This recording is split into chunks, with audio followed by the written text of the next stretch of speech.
بۆی ئەمە باشترین سایکۆلۆجیکەڵ سەپۆرتە بۆ ئینسانی مسلمان، باشترین ڕێیازەی مێشکە کە ئینسان بیکە. سوبحانەڵڵا ئینسان لە کاتی نوێژە تاقەیەکی هائیلی پێدرێ، قودرەتێکی عەجیبی پێدرێ. دقت بن، هەموو سەحابەکە هاتووە تێتی پێغەمبەری خوا سکە مێشێ، سەر مێشێ، قاچ مێشێ. سەحابەیەک هاتبێ بڵێ پێغەمبەری خوا سنگ مێشێ، نییە. سەحابە سنگی نێژاوە، قەلەق نەبوون، خەمۆک نەبوون، دڵیان ئاسوودە بووە. دینارێ لە گیرفانیان، دەنکە خورمایە لە مەعیدەیان نەبووە، بەڵام مرتاح بووە، قەت هەستی بە شکست نەکردووە. قەسەم بەخوا ئەوەی لە سەردەمی پێغەمبەری خوا صلی الله علیه و سەلەم گوزەراوە، لەم سەردەمەیە بگوزەرایە. پیا و پیاوێ خواردیان و گرانییە، نان نییە، نانەوەکان نییە. ئینسان چۆن ڕۆژی بە دەنکە خورمایە چێ بڕێەوە؟ بەڵام سەحابە هەمووی ئاواشیاوە.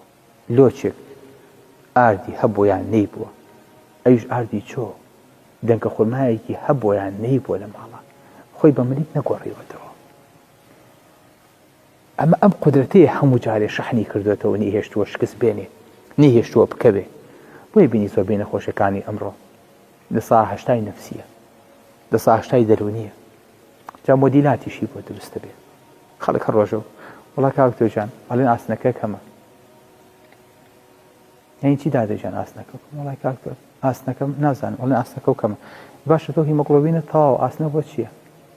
کچە ژەنگێکی لەوە زیاتر ئاسن بخۆیت. ئەو هەموو ئاسنە چییە بەدەستەوە؟ ئەو هەموو حەبی کالیسیۆم و ڤیتامین دیە چییە؟ سبحان عینە مۆدیلاتی لێ هاتووە. چۆن مۆدیلاتی عەدەسە و پرچ و قژ و جلوبەرکەی، ئەو مۆدیلاتی طبیش خەریکە دروستە بێت. بۆ چونکە ئینسان نامرتاح. چونکە لە یەکێ لە بەحسەکانە وا گومان براوە کە کەمی ڤیتامین دی ئەبێتەوەی کەئابە، ئەبێتەوەی قەلەقی، ئەبێتەوەی خەمۆکی. خەڵک سەری تێکردووە. کابرا ئەو نەحەپی ڤیتامین دی و کالیسیۆمی تێیە کە سەرەکەم بەردی گوچی لێ هەیە، حاڵی نابێ. بۆ چونکە شتێک نییە سیقەی باتەوە، شتێک نییە دڵی خۆشکە، شتێک نییە مرتاحیکە، شتێک نییە فێری سەبریکە، فێری ئارامگری بکە.